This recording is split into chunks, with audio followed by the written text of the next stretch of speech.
So that's the great honor of having these words before us and being educated in them. Thank you.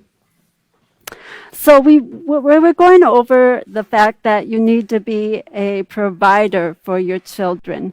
And I just want to make mention that when we have children, or thinking about having children, you need to think about all that goes into it before you make that decision. So we talked about being a provider and making sure that they have their physical needs and their food needs, and making sure that what we give them to eat is going to feed their brain and their heart and their body, and making them being able to function so much better than if we just set junk food before them. This is very, very important.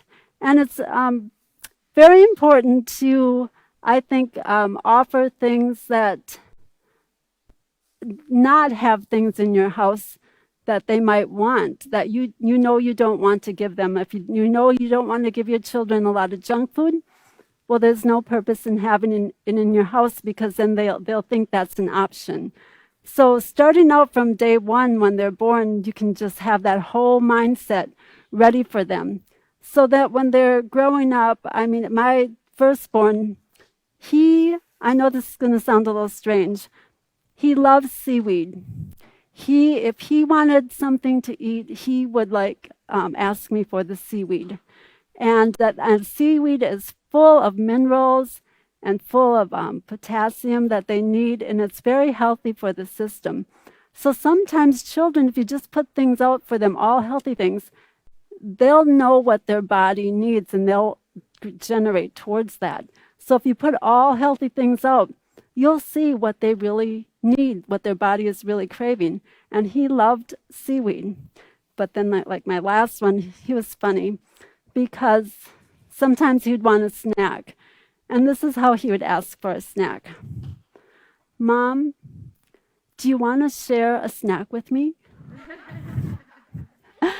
And the first time he asked me that, I just was like, it put this big smile on my face. And I just said, sure, I do. I said, what do you think you'd like to share with me? And his preferred food was jack mackerel out of the can, straight out of the can. So we would open up some jack mackerel, and I'd put a little in a bowl, and a little for me and a little for him. And he would proceed to eat the whole thing. Now, if you've ever opened up a can of jack mackerel, you know it has that slimy skin on it and those little bones in there. Well, I would proceed to pick that out and push it toward the side of my bowl, and I would eat the jack mackerel. Then he said to me, he's 2. Mom, you know you can eat that. And I said, yeah, I do. I want to really save mine for later. And then the cats would get mine because I do not like that. But he did. And I would never discourage him. I would never discourage a child liking something that you yourself don't like. It's the consistency of it. But if they like it, really make it very important and very exciting to get that can of jack mackerel out and eat some with him. So I really think that putting healthy things in front of your children is a major importance for them and for you, because if they're functioning better, given everything they need, they're going to make better choices, and you're going to rejoice in that so much more as a parent too. So let's just go back down to page 29, where it says, think about it. Now, we talked about all the things, not just the water, the supplements, the food, but also the interaction, the communication, and the emotional support that we give our children, that to be these respectful people that we're trying to develop them into. So never neglect your child of their basic necessities. But let's think about this. It says, why does being a great provider help children grow into healthy, well-adjusted adults? Can someone give me an answer on that? Why does being a great provider help children grow into healthy, well-adjusted adults? Yes. Well, it starts with the training. They see what's presented to them, how it's presented to them, and the delivery is accepted. So when they become adults, they know how to practice what they have learned. And they could also in tune what they might have missed growing up and would have liked and appreciate and be able to pass it down to the next generation and everybody else around them. I turn it back to you. So great. So then you believe that that adage that says apple doesn't fall far from the tree, or that person's cut from the same cloth, is that when they see that in their environment when they're little, they're going to take that into adulthood too. Yes, I have another comment here. I think of starting from the home. There's a statement goes like this: charity begins at home. And what it actually means, your home is your starting point or your foundation from which you grow. So if you give them that, a healthy foundation, think of it, a building with a healthy foundation, that's the structure. That means that it's able to support itself and erect it and last. Same goes for a child. If they don't have a healthy foundation, a healthy home, a healthy starting point, they actually would be weak. And as you send them out into society or you send them out into the world, many things can be adverse effect for them because their starting point was not healthy. Yes, they didn't have that strong foundation on which to stand, and they didn't have no stability in their life. So when it came to making a decision, they really didn't have that because they didn't know how to do it. They weren't structured. They weren't even physically capable sometimes because their body was deteriorating all along instead of building. Yes, so those are great answers. So let's turn to the procedure 6 on page LP4B. Okay, so we're on page LP4B. And it says, discuss the main points of the 4 paragraphs under the heading, Your Role as a Disciplinarian, on page 30. Reiterate the important points of those paragraphs and have students underline them. Emphasize that positive discipline provides consistent routine. Consistent routine. That same over and over. Not one day you do it, next day I'm really too tired to do that. It'll be okay if it gets away with it this time. Consistent routine, guidance and correction. It is an ongoing, patient, and compassionate training. For example, instead of aggressively grabbing a child by the arm and shaking him, call on him with a firm tone of voice and remind him of what proper conduct is. And I think we've all seen that in society. Parents that didn't have the training, this wonderful training of the peaceful solution to train up their children. We've all seen it, and we've all shuddered, and we've all wanted to go up and tell that mother, there's a better way. And many of us do in the peaceful solution. We take our little cards along and we say, you might want to try this. And hopefully they take hold.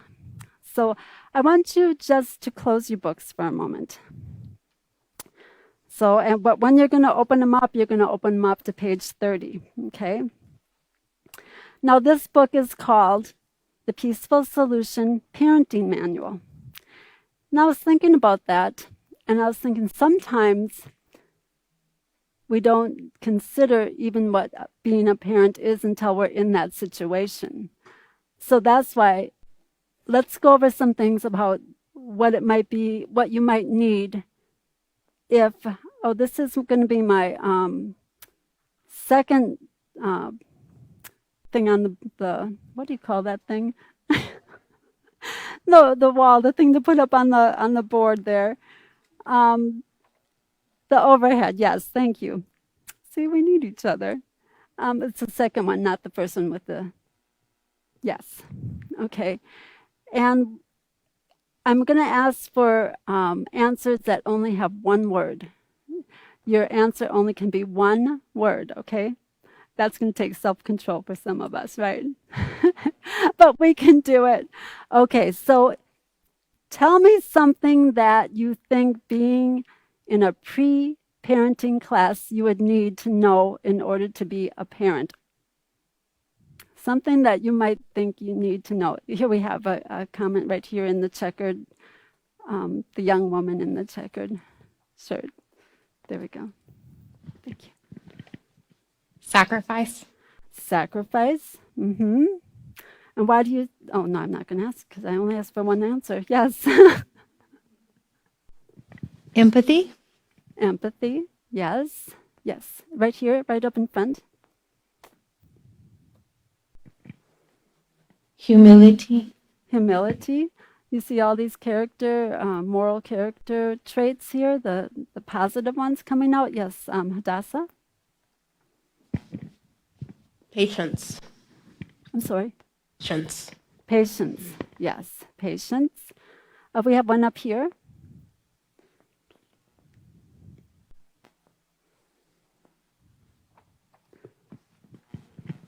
Responsible. Being responsible. Yes, learning responsibility. Okay, how about, do we have any more? I'll take two more. Right there. Knowledge. Knowledge, education, one of those positive character traits again. Yes. Selflessness. Selflessness, yes. Okay, so we see why I wanted to really talk about that is sometimes, like I said, you married and all of a sudden you're going to have this baby coming and you didn't really think about everything that you would need. Like how about self-discipline? We had the commitment. How about adopting changes? You know, your life is going to change because you've made this big commitment. Prioritizing what's important. How about time? Is your time, the way you prioritize time, going to be a little bit different? And energy. You're going to have to make sure you have a lot of energy for these children that will be coming into your life because it takes a lot of energy to be committed to training up your children and taking care of yourself, you know, physically, mentally, emotionally, so that you can have that energy to give to your children. Okay, so let's turn over to page 30. It says, your role as a disciplinarian.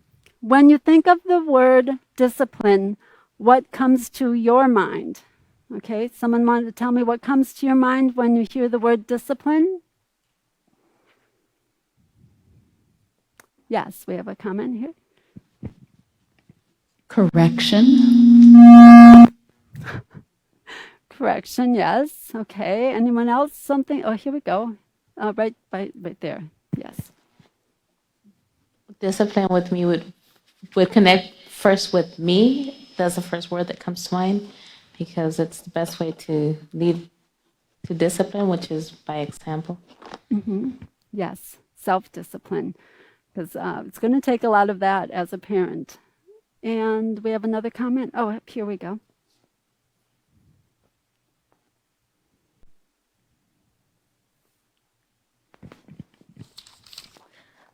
I think of disciple because the child is actually a student of the parent, and so that word discipline always brings to mind disciple. A disciple. Okay, that's very interesting. Okay, we have another one here. Structure. Structure. Okay, all those things have to do with discipline. Now, I went to the dictionary and I got some of the meanings that they put on there, and I just want to go over the first one up on the overhead. Discipline, the practice of making people obey rules or standards of behavior and punishing them when they do not. Now, I just want you to remember that one. Can we flip over to the number 2? Okay, discipline, to control, gain by enforcing obedience or order. And then the third one.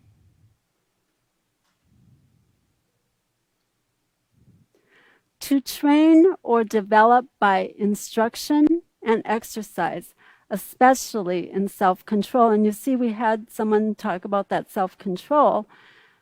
But you see here, to train or develop by instruction and exercise. Now we talked about disciple. It's a training. Now, when you look at that first one, it said it was the practice of making people obey rules or standards of behavior. Now, you see that what word in there is sort of a forcing thing. I'll read it again. Discipline is the practice of making people obey rules or standards of behavior. Yes. What word really stuck out to you as a forcing? Making. Making. And I really wanted to put a little time into this one, making, because really we don't want to make someone do something. We want to set choices before them. And you know, when you start this, even when they're in the womb, I'm telling you, when they're tiny, tiny, they will realize that life is choices. And that's what we want to empower our children with. We want to teach them that they make choices, that we want to. It's a positive thing. And I know the women that helped train me to be a mother, they really shared something that I really loved, and it really works. They said children really don't like to hear the word no. Sometimes we have to tell our children no. But sometimes we overuse that word no. Like they're about to touch something that you've told them, like you think probably a million times, don't touch that. And you've probably said that, don't touch that.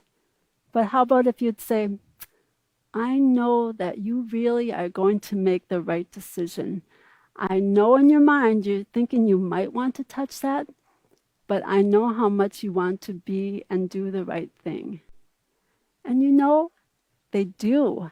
And you will see them making that hand come back.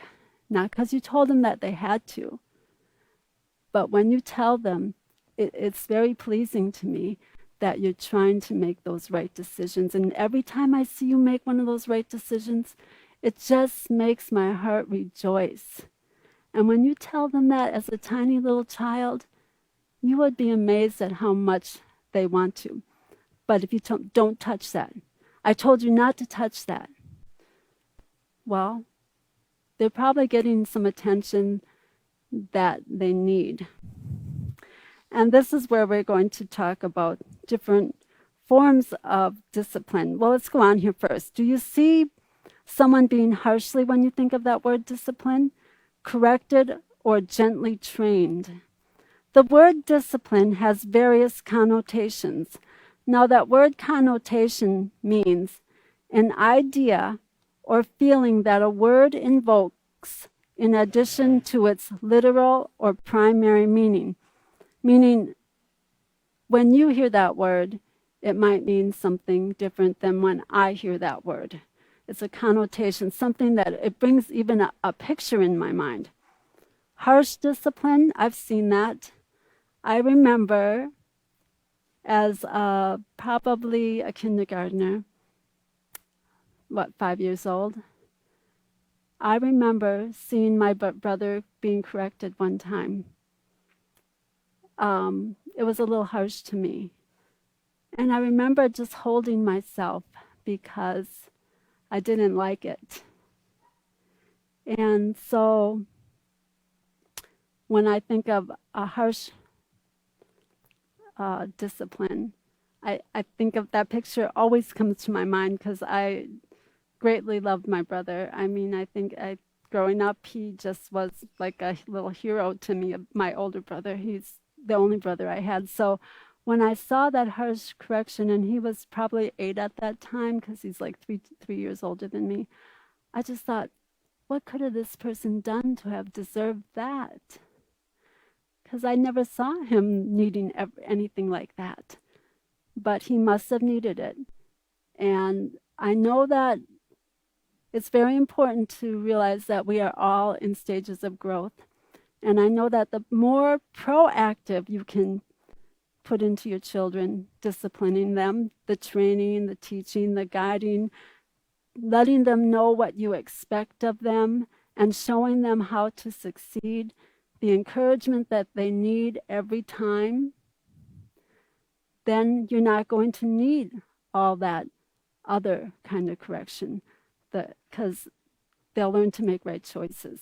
And that's the beauty of the peaceful solution, is setting that in front of your children so that they can have that power to make right choices, live a peaceful life, finding joy in being successful, and you as a parent are praising them all along the way. So do I believe in spankings? I believe that the more you train, instruct, and guide, you won't need that. I know that to be true, because when you have 5 children and you make mistakes in how you corrected the first one because you really didn't understand this, I didn't have this. I had other supportive group people helping me, but I didn't have the peaceful solution. And when you have that and you have your children, you're going to find that you can just set that before them. I have a comment over here, please.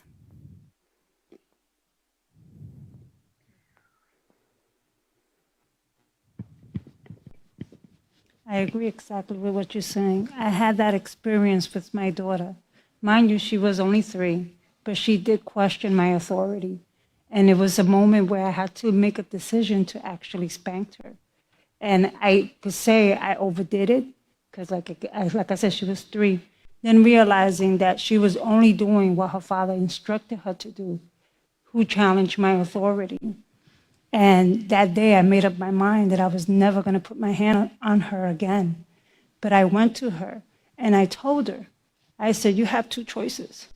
Either you listen or you don't. And I have 2 choices. What am I going to do when you don't? And what am I going to do when you do? I said, I don't want to hit you. I don't ever want to put my hands on you. And she was 3. My daughter's going to be 32. I never put my hands on her again, ever, because she listened. And when she didn't, I told her, this is your punishment, either this one or that one. Which one you're going to choose? And as she got older, I started telling her, you pick the punishment. You tell me what you deserve for what you did. Well, I would tell her, you pick your consequences, because you chose what you did. And she will come and she'll tell me something, and I will make her go back to the room and think about something else, because she was too harsh or she was too lenient. And I will tell her, it's not a proper for what you did. It's too harsh. Think about what you did and think how you would change it. And sometimes that was just basically the consequence of her actions. And it made it easier. But by the time she was 7, she begged me to hit her and get it over with, because she didn't want to go to her room. And with that, I turn it back to you. Oh, great. See, that is like so beautiful, because when you see that communication, that guidance, that encouragement, that empowering, then you see there isn't room or necessity for a corporal punishment. I only had to spank my daughter one time, and it was just a tap on the diaper. It was a rebellion, and she had never rebelled. She was probably 1.5 years old, and she had thrown toys on the floor. She was sitting on my lap, so I thought, well, first she must have dropped it. So I picked them up, and I gave it back to her, and she did it again. And so I picked it up again, and then I said, are you throwing that on the floor? No. I said, okay. Then I saw her throw it on the floor again. And I set her down. I said, would you please go and pick that up? And I was very gentle with her. And she just stood there. And I'm thinking, this is my daughter that has never challenged me ever. And I thought, if I don't make that correction quickly, it will be fully set in the mind to do that again. And I said, I know she doesn't want to become that kind of person. I know I don't want her to become that kind of a person. So I brought her to me and I said, did you hear me? I said, you need to pick that up. And she continued to just like that. And I was like, poor Becca. And I was like, I said, so I drew her near me and I held her and I tapped her on the. You would have thought that I had beaten her severely. The way she cried, and I'm crying at that point too because I just it was difficult. Even though it was, I'm telling you, it was just like that on the diaper, and but she didn't like it. And I said, just now go and pick it up, and she did. She came back to me, and of course you hug them and you tell them how much you love them, and you hold them until they're ready to be released. I would never release my children until they're ready to be released, because sometimes you think, oh, you're in a hurry, you just hold them and then put them back down. You've told them. But I think it's very important to wait till they're ready to be released, because to her, I knew that was traumatic. I mean, you wouldn't cry like that loud, and this was like in public too. You know, she had to pick a time when there's like other people around, and then they think you've just beaten your child, you know. But you know what? It's more important that you do the right thing with your child than worry about what someone else is thinking. Because as long as you're doing the right thing, you have witnesses that you didn't beat this child, you know. But I know someone corrected me. They said, you should not have made her cry like that. And I said, no, I didn't make her cry. I corrected a rebellion, and that in turn, she learned that that was the wrong thing to do. Yes, can I have a comment? I was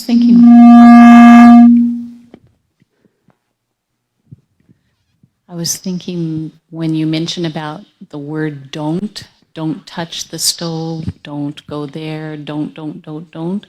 I learned a long time ago that with young children, if you say don't touch the stove, they don't hear the word don't. They just hear touch the stove. So it's very important, like you said, to choose your words and rephrase them in a way that will help make them do the right thing, help them do the right thing. Help them, guide them, instruct them, lead them, teach them to do the right thing. Yes. Okay, so then let's continue on here. This is because discipline can be done both in a positive or negative way. Negative discipline can result in physical, psychological, and emotional damage. Now, if I would have spanked my daughter for that and just left her there to cry and thinking she'll get over it and go on, there would have been some kind of psychological thing there, that you make a mistake and you get left alone. You never, ever want to do that to your child. You never want to leave them alone. You want them to know that when you're finished, when you're ready, and you want to go down, that's when I'll put you down.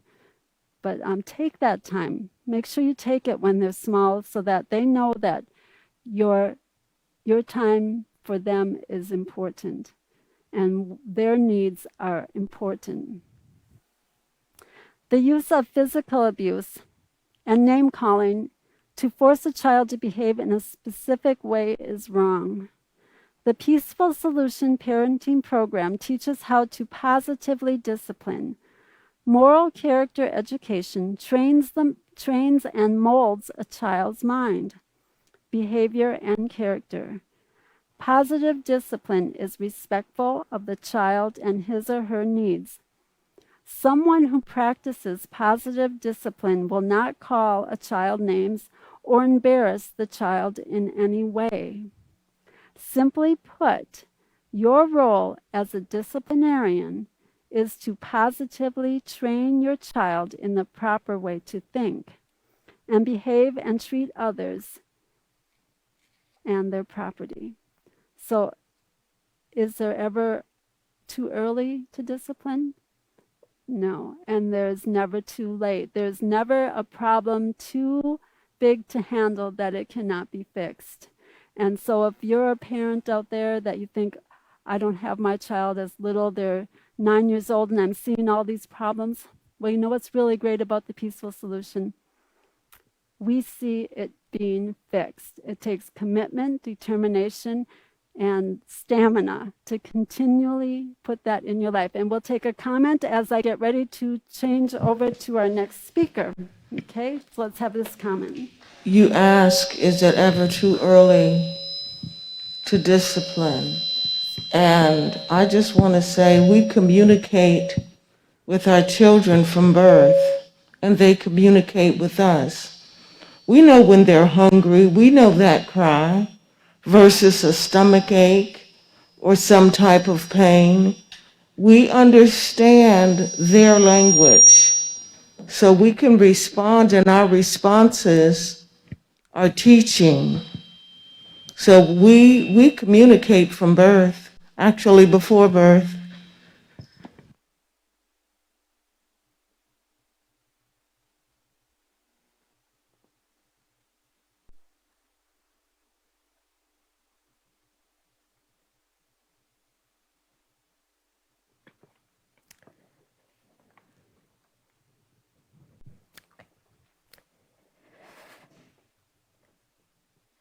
Thank you for that comment and having patience with me.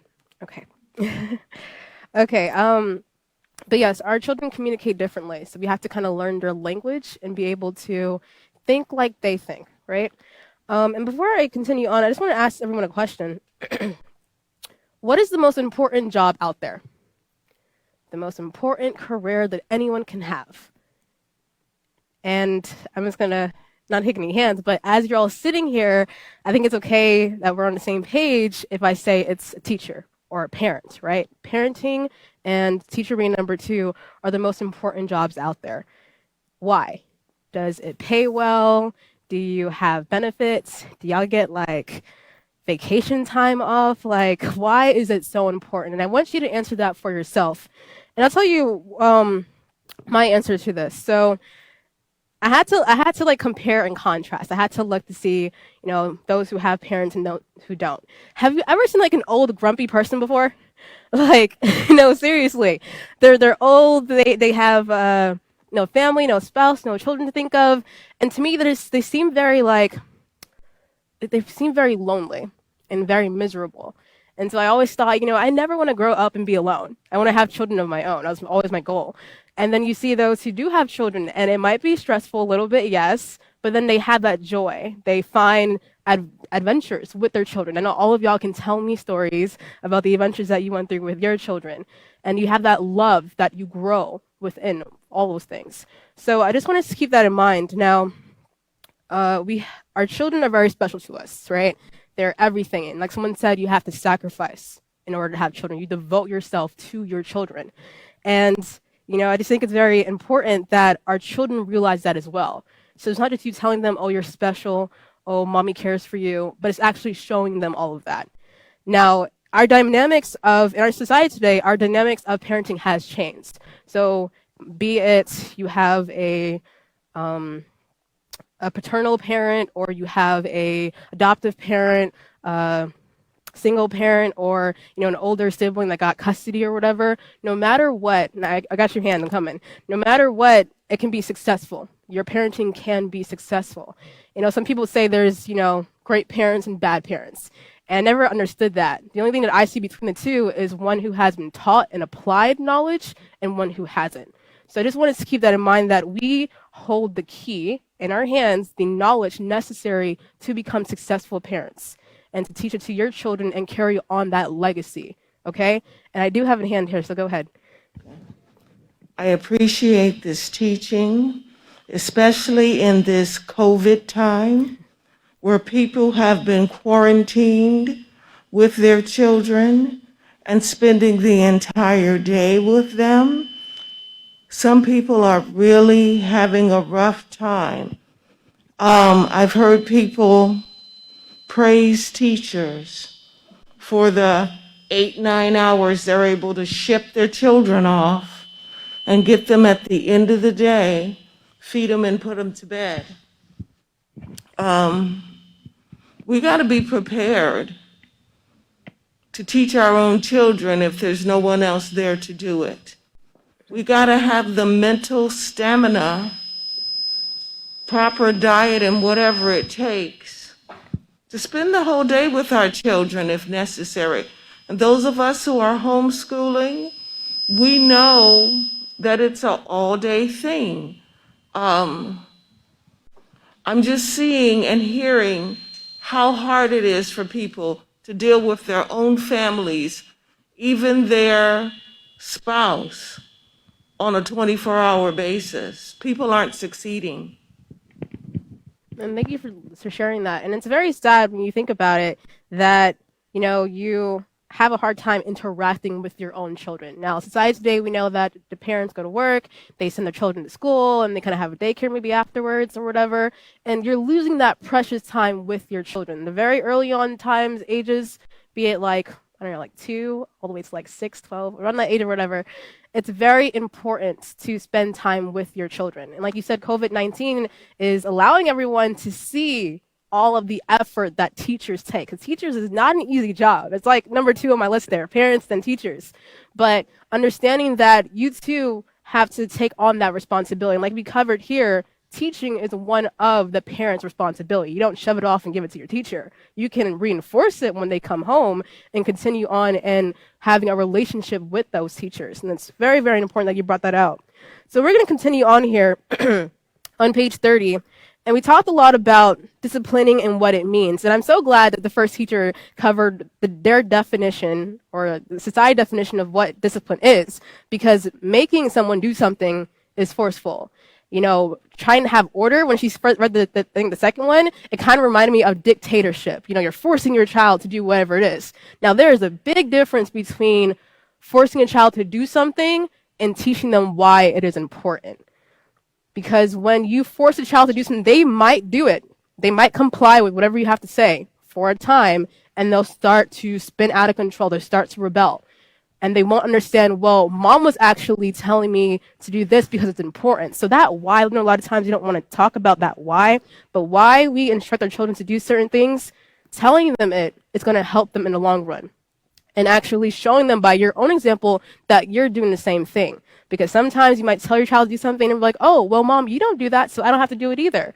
And you're showing your child by your example that you're not being honest with yourself, or you're not teaching by example. So you really want to emphasize that, very important to our children. And then when we bully, it says here in the first paragraph, before we move on, the use of physical abuse and name calling to force a child to behave in a specific way is wrong. And I really want us to emphasize that, because bullying and threatening, it might work for a time, we said, but they're going to stop. And then they don't know what they're doing. And we'll leave them not having all the tools necessary. So being very patient with them, explaining yourself with them. We cover that you can explain very early on, and they'll catch on, right? So we're going to continue on here to the second paragraph, and it says, many have the false concept that discipline is equivalent to consequences and punishments in the forms of spankings, times outs, and loss of privileges. So how many of you, before you learned of the peace solution, thought that disciplining your child means whipping your child, or spanking your child, or putting them in a corner? I see some hands. Thank you for being honest, because that's what society teaches. If they don't comply, you tell them to comply, you punish them, and that's the way to go. But that's not helping the situation. Your child can actually, a lot of people who said, well, my parents always spanked me, they always ruled over me. They grew hate within their hearts against their parents, and that should never be. So it's very important that, like we said here, teaching your children on what to do and what not to do. That is the bottom line, because education is going to make up that difference there. So what are some things that, I know we covered one of the answers, but what are some things that we can do in order to discipline our children? So having that positive, proactive disciplining. What are some things that we can do, other than forms of spankings, timeouts, and loss of privileges? Yes. I think one of the best ways is to educate them, help them understand what they're doing is wrong and why it is wrong. Then they have the equipment, the tools to be able to make a better choice. Yes, so the whys and the why nots. Because a lot of times our children just like to test out the waters. So you might tell them, well, don't touch the stove, or don't run inside the house, or whatever. And they want to see, well, what occurs if I do it? So explaining the whys behind the reason or the rules helps them understand, well, I don't want to harm myself. I don't want to hurt myself. I don't want to go through any pain. So I'm going to follow what mommy says. Go ahead. Also, we have to be mindful how we introduce that correction, whether it's verbal or physical, especially when you're doing it verbally. You can be an effective parent just minding your tone, because you could tell a child why not to do that, but you could say it in such a way that that child will not hear you. And even if they do hear you, that sound, that voice will follow them, and they will never want to talk to you. They'll shut down. And 20 years later, that child does not know how to communicate because they're afraid of failure. They're afraid of being punished or yelled at or corrected in a manner that they think is something they can't fix. It shuts them down. Turn it back to you. Yes, so you can actually be covered in here as well. But that verbal abuse can actually affect your child psychologically, right? Go ahead. Like one time, my son skipped a class. School called me, told me that he didn't show up for one class. So when he came home, I told him, if you skip classes, I will go to that school, high school that you're in. I will dress up in my pajamas with some curlers and my slippers, and I will follow you around from every class. So he said, Mom, you're not going to do that. I said, you just watch. Thank you. And that's so true, though, because sometimes our children don't understand, like she said, the reason behind school is very important. Education is very important to our children. So sometimes, kind of playing, I wouldn't say playing, but showing them the importance of how much you see it's important. So dressing up as an old grandma, that will get them into class for sure, right? And then they'll understand, well, see, he never skipped the class again. So he understands mom really cares about my education. Now I need to care about it too. Go ahead. I want to take it to another level. When we talk about discipline and forcing children with harsh punishments, a lot of times it's systemic. Sometimes we don't want to talk about these things, but like with slavery, a lot of people in certain cultures, because of those things that were put into their minds, and you have to break somebody in order to force them to do something. And that has to be with the peace solution. We have to relearn what's been put into the genes through genetics, through epigenetics. We can change, but we can change the situation and make it better for our children that are growing up today, to teach them that it is a better way. You don't have to be punished by beating you to make you do something, but to show the true ahab or love, that we all have the potential to have in us by practicing those things, to make the children, to let the children see that we do love them through the discipline and the caring and the compassion and the empathy, and to put ourselves in their shoes as well. And we don't have to continue that systemic hatred. And that's a really great point you made there. That cycle of, I would say, abuse is something that many people carry on.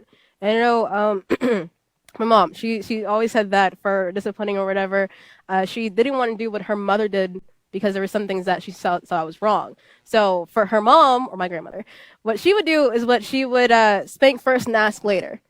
And that is not a great way to discipline your children, because sometimes you spank them and they did nothing wrong, right? So we do want to keep in mind that talking to your children, correcting them, that's a form of discipline. Talking it out, that is a form of discipline. Understanding that whatever they might have done or you've heard someone say they might have done, have them explain it back to you, because sometimes the story is completely different and you're punishing your child for something that they had nothing to do wrong, right?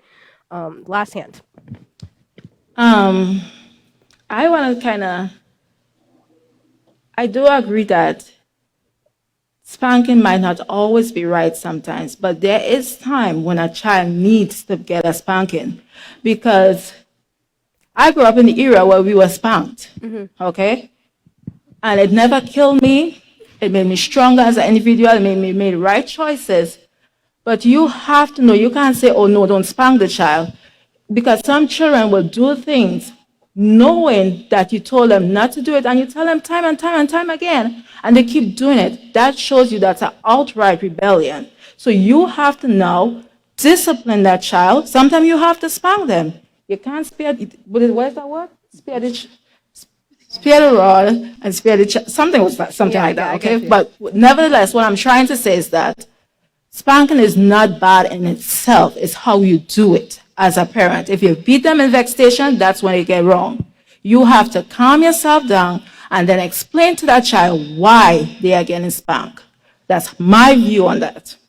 And I am so glad that you brought this up because it has been like a controversy between like my friends and I of like when we do grow up, how we discipline our children. And I'm glad you brought that up because a lot of times people, that's the first thing they do. When a child does something wrong, the first thing they do is spank a child. And I just wanted to reference back to the Oki 24 manual because in that we covered the rods of correction and the physical rod being that last one. And we don't spank out of anger. We don't spank because it helps relieve our stress. That's not something that we do. We spank like because you said it's an outright rebellion. And they continue on and doing it. Sometimes not spanking your child is worse for them because they continue on in that behavior and then they end up being corrected outside of your home. And that could either be in the prison system, that could be getting hurt. So it's better that you explain to your children, of course, do you know why I'm spanking you? Because they need to know the why, or else they're going to think, oh, mom's hitting on me or whatever.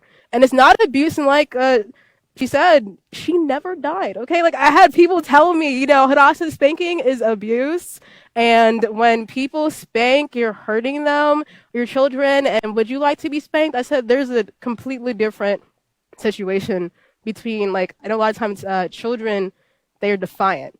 And when they're defiant, I don't know, it just gets on my nerves a little bit. But I don't like defiance, I really don't. But sometimes children think they're on the same level as you, as parents, and that can't be. So putting them in their place is very important, understanding that the reason why you are spanking them is because you don't want them to go down that path. And like the first teacher said, she had to spank her daughter once. I can count the amount of times I've been spanked on my hands, probably like 5 or so. No, literally 5 times or so. And I know that I never want to be in that situation again. I know that I never want to disappoint my parents. And I know that because of what I've been taught, and it's very important, that STOP acronym, you know, going through that in our minds. Well, is this going to help or benefit me? Is it going to affect someone else? That has helped me in a world of things, right? So I just wanted to keep that in mind that that is the last thing that we do, though. So talking it out helps, but if they continue on in it, you have to make sure they understand, okay? And I think I have one more hand, and I'm going to continue on here. Okay, since we're here, let's go there. Now, when I was coming up, I have 4 brothers. I was raised in the city of Detroit, and in case you can't tell, I'm black. My father told us once, if I beat my sons at home, then the man won't kill him in the streets. Okay? I asked my uncle once when I was looking at a picture, a family picture, you know, those beige and orange pictures, they weren't quite black and white. I said, the baby's not even smiling. It must have been rough. He said, we're 3 generations from slavery. We didn't smile. Your generation is supposed to smile.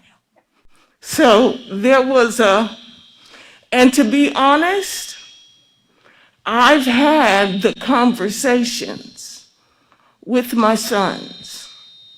And as my grandsons got their driver's license, one of them told his father, well, we had the black talk.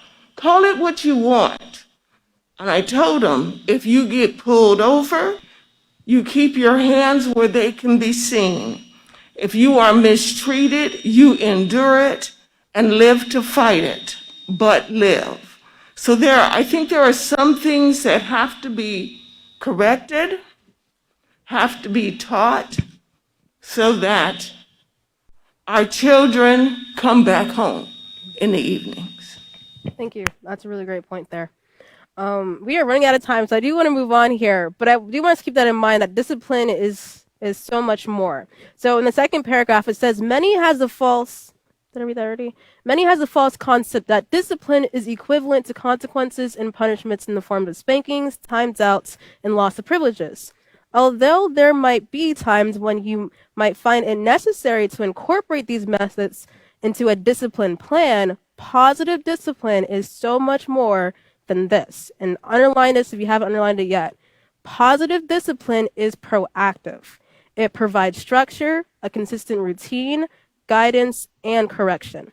When you discipline proactively, you can avoid major behavioral problems. Positive discipline is outgoing, patient, merciful, and compassionate training, whereas negative discipline is sporadic, inconsistent, and aggressive.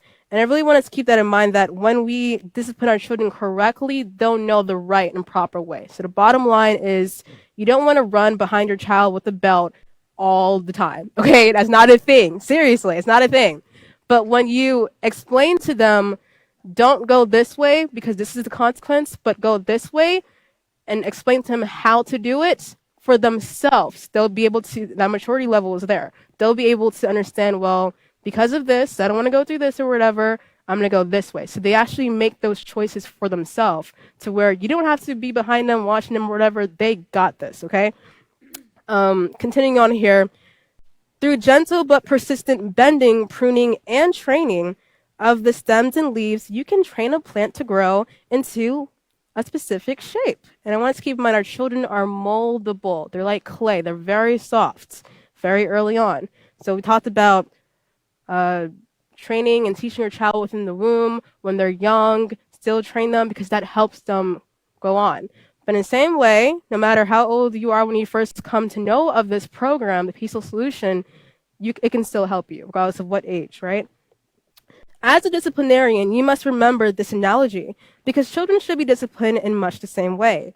Gentle but persistent teaching, training, and guidance will result in children who are not only well-behaved and able to make positive decisions on their own, but who respect you and learn from your positive example how to discipline their own children someday. So it goes back to that legacy. It goes back to that training, because whatever you put within them is what you'll get out.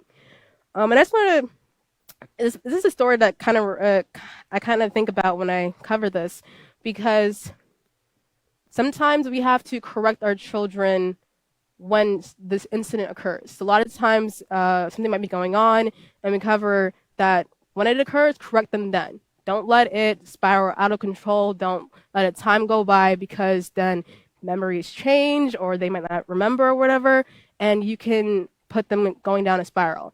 So when I was younger, this story was told to me, and I think I shared it before, but a boy and a mom lived together or whatever. They had a great relationship, quote unquote.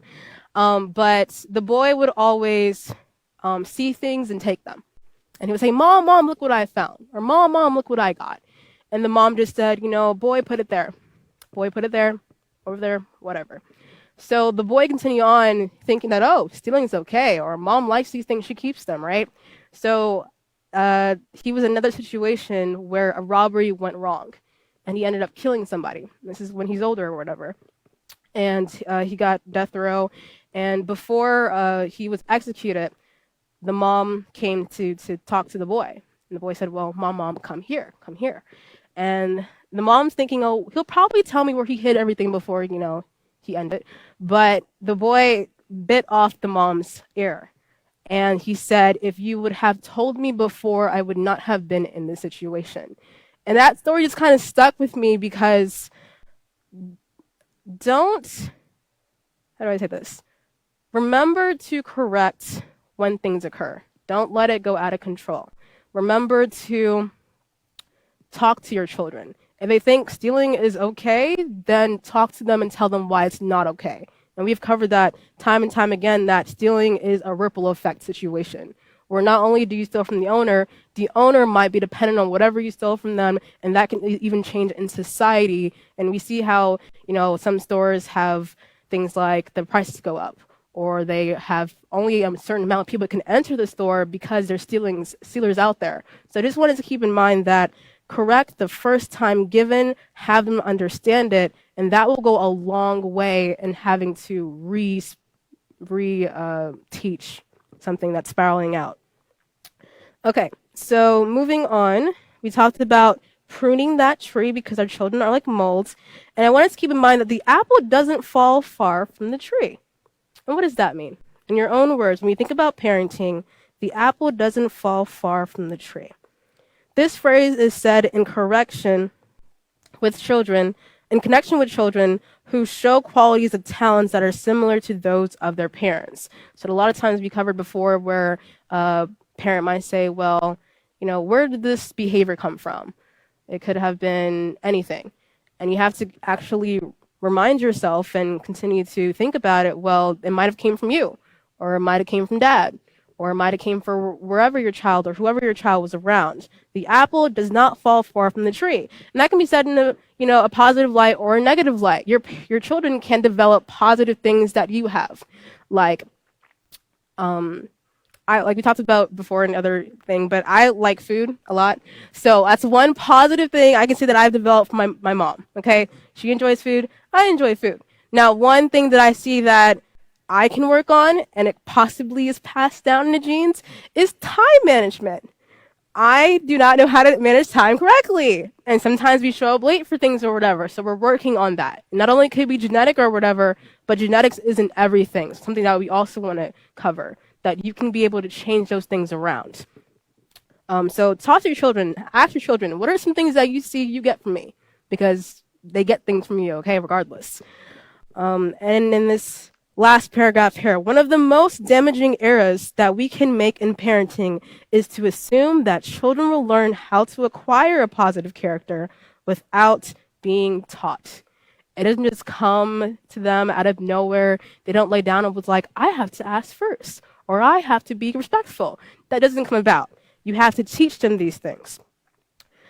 Character traits such as self-control, honesty, responsibility, compassion, forgiveness, and respect must be instilled within their hearts and in their minds. And I want us to keep that in mind because I know we've been brought up time and time again, but there is a big connection between your hearts and your mind. It's very, very important. So you can teach someone something over and over and over again, but if they don't have it within their hearts, when you're not looking, they're probably going to go the other way. But when they have it in their hearts and their minds connected together, they'll say, well, I know I'm not supposed to do this because I've been taught this way. And they'll actually grow to love these things.